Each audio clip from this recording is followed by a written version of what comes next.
Basically said, look, not all stock market activity is forbidden.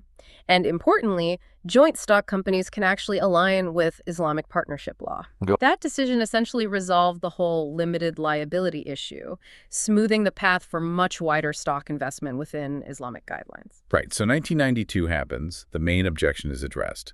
Does that mean everything is suddenly okay to invest in? Not exactly. It wasn't quite a free-for-all. Even after 92, you still couldn't invest in companies whose main business was clearly forbidden, things like alcohol, gambling, pork.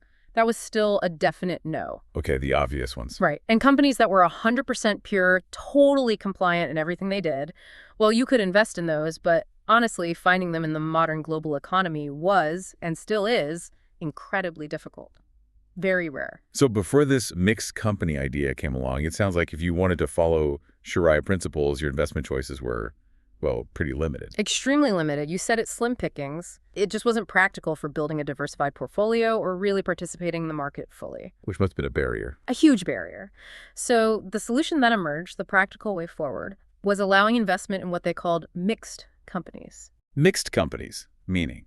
Companies whose main business is perfectly fine, legitimate, but they might have some minor income or transactions that aren't shariah compliant. Like maybe they earn a small amount of interest on their cash reserve. Ah, okay. But there had to be a limit, right? Exactly. That was the crucial condition. The non-compliant part had to be limited. It couldn't be substantial. And I guess figuring out how limited is limited enough. Yeah. That's where the screening comes in. You got it. That's precisely why shariah screening activities were developed. To identify this non-compliant stuff, measure it, and set clear thresholds, basically. Cut off points for what's considered acceptable. Okay, threshold. Let's unpack that screening process then. You mentioned 2 stages. Yes, generally it's a 2-stage process. First up is sectoral screening. Sectoral. So based on the industry. Right. They look at what the company actually does. Yeah. And some industries are just universally out, according to all shariah boards.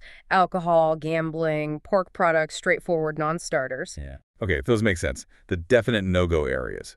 But are there industries that are more debatable? Gray area? Oh, definitely. Some sectors spark debate.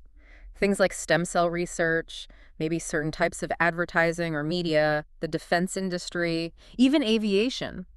Their compliance isn't always clear-cut, and different boards might have different views. So it's not always black and white. Not at all. And that's why just banning a whole sector isn't always the most accurate way. It's better to look at the specific company. You know, like you mentioned, not every airline serves alcohol, so banning all airlines might be too broad. Right. Nuance matters. Okay, so a company gets to the sector check. What happens next?